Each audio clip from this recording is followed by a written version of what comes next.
일단 제가 이 사과에 말을 올린 거에서 뭐 토시를 달거나 이런 건 아니라는 점을 먼저 말씀드릴게요. 그냥 저는 조건 없이 사과한 겁니다. 제가 거기 말씀드린 것처럼 그 말이 나경원 후보님이 저한테 법무부 장관이 왜 이재명 구속 못 시켰냐를 계속 반복해서 물으셨잖아요. 그걸 좀 설명을 계속 드리는 과정에서 여러 날에 걸쳐 설명드리는 과정에서 예시로서 든 거였는데요. 준비 안 된 상태에서. 사실 저도 말하고 아차 했거든요.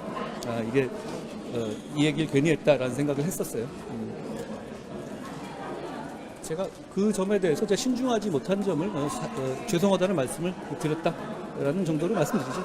패스트트랙 물리적 충돌 사건은 제가 보는 관점을 한번 말씀드리죠. 그 사건은 당시에 우리 당이 드루킹 특검을 관철하는 과정에서 몇몇 위원회를 저쪽에 넘겨줬었어요. 그렇기 때문에 공수처법 같은 악법들을 막아내기 어려운 상황이 됐던 거죠. 그런 악법을 막기 위해서 당시 당원들, 보좌진 의원들 포함해서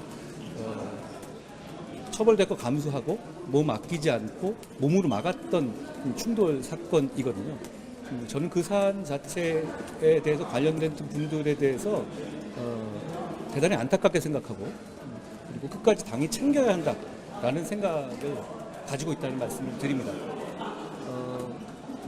그런 면에서 제가 당대표가 되면 법률적인 지원을 지금보다 더 강화하겠습니다. 국민의힘의 차기 지도부를 선출하는 전당대회가 닷새 앞으로 다가온 가운데 지지자 간 폭력 사태의 댓글팀 의혹과 공소 취소 청탁 폭로 등 이른바 자폭 국면으로 가고 있다는 내부 우려가 잇따르고 있습니다. 국민의힘 이양수 의원은 SBS 라디오와의 인터뷰에서 전당대회에 대한 질문을 받자 쓴웃음을 지으며 이렇게 말했습니다. 예. 자해까지는 가능한 것 같습니다. 자해까지 맞는 거예요? 자폭은 아니죠. 그럼 분당대회 맞습니까? 분당까지는 안 갈 거예요. 그럼 분열대회입니까? 뭐 이제 봉합하는데 시간이 좀 걸리겠죠. 앞서 이철우 경북지사도 국민의힘 전당대회는 폭력과 문자폭탄, 인신공격 등 온갖 추태를 보이고 있다며 자칫 이번 전당대회가 자유우파 보수 세력을 크게 실망하게 해 버림받는 정당이 되지 않을까 걱정된다고 말했습니다. 이 같은 논란은 특히 한동훈 후보가 나경원 후보의 과거 패스트트랙 사건 공소, 취소 청탁을 폭로하면서 절정에 달했는데 후보들은 여전히 서로에게 격앙된 반응을 드러냈습니다. 나경원 후보는 민주당의 의회 폭주를 막기 위해 빠르의 여신, 빠르의 정신이 필요하다고 강조하며 한 후보를 향해 분별력이 없는 것 같다고 직격했습니다. 한동훈 후보가 굉장히 해야 될 말과 하지 말아야 될 말, 이런 부분에 대한 분별이 없는 것 같습니다. 좌충우돌하는 것 아닌가 이렇게 보고요. 당내 파문이 커지자 한동훈 후보는 신중하지 못했던 점 죄송하게 생각한다. 며 법무부 장관이 개별 사건에 개입할 수 없다는 설명을 하는 과정에서 예시로 든 사전에 준비되지 않은 말이었다고 한 발 물러섰습니다. 그러나 조국혁신당이 관련 의혹에 대해 고발을 검토하겠다고 밝히는 한편 한 시민단체도 한 후보의 글팀 의혹을 공수처에 고발하는 등 파장은 계속되고 있습니다. 한 여권 관계자는 고비를 넘겼다 싶으면 또 다른 자폭성 의혹이 제기되면서 당 내부의 위기감이 심각하다. 며 야권에 계속해서 끌려갈 먹잇감만 던져주는 상황이라고 말했습니다.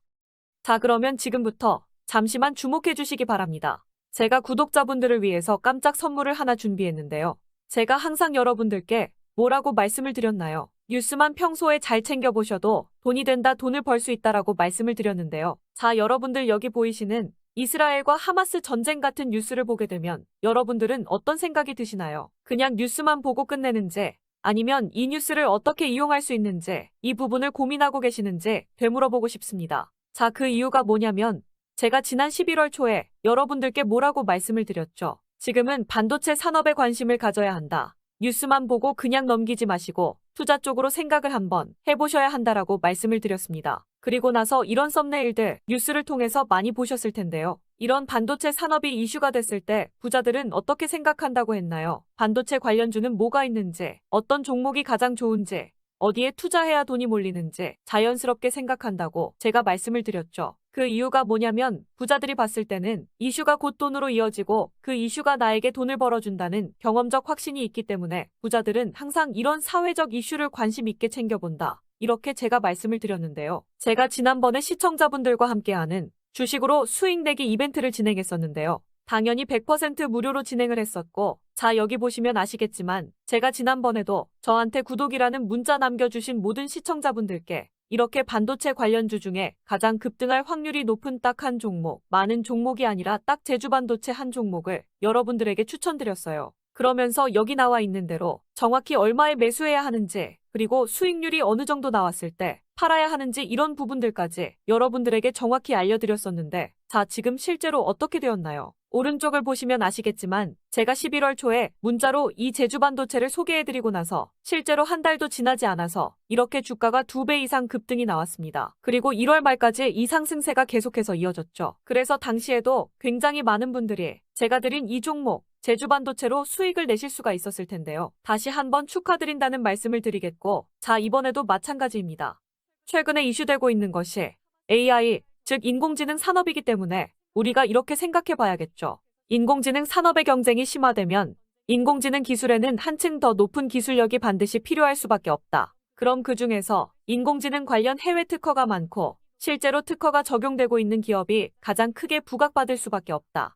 당연히 우리가 이렇게 생각해야 된다는 겁니다. 자, 그렇기 때문에 제가 이번에도 뭘 보내드린다. 인공이라는 문자 보내주시면 제가 인공지능 관련주 중에 앞으로 대장주 역할을 하면서 주가가 가장 크게 급등할 한 종목을 구독자분들에게 문자로 종목명과 사고 파는 시점을 모두 알려드릴 거예요. 그래서 여러분들이 주식으로 돈 버는 연습을 한번 해보시라, 이렇게 말씀을 드리고, 혹시라도 나는 주식을 하지 않는다 하시는 분들은 주변에 주식하시는 분들에게 추천을 해주셔도 되고, 아니면 연세가 있으셔서 투자가 어려우신 분들은 이 종목을 가지고 자녀분들에게 한번 사봐라, 이걸로 한번 수익을 내서 용돈 좀 챙겨줘라, 이렇게 조언을 해주실 수도 있는 거겠죠. 그래서 지금 이 영상을 보시는 시청자분들 중에 나도 이번 종목이 좀 궁금하다 하시는 분들은 누구나 상관없이, 그리고 어느 시간대나 상관없이 부담없이 이렇게 상단에 제 번호를 항상 남겨놓고 있습니다. 0110-4218-3137번으로 저에게 이런 식으로 인공이라는 문자 보내주시면 제가 이번에도 똑같이 무료 추천 급등주 문자를 보내드리겠습니다. 이해되시죠? 제 번호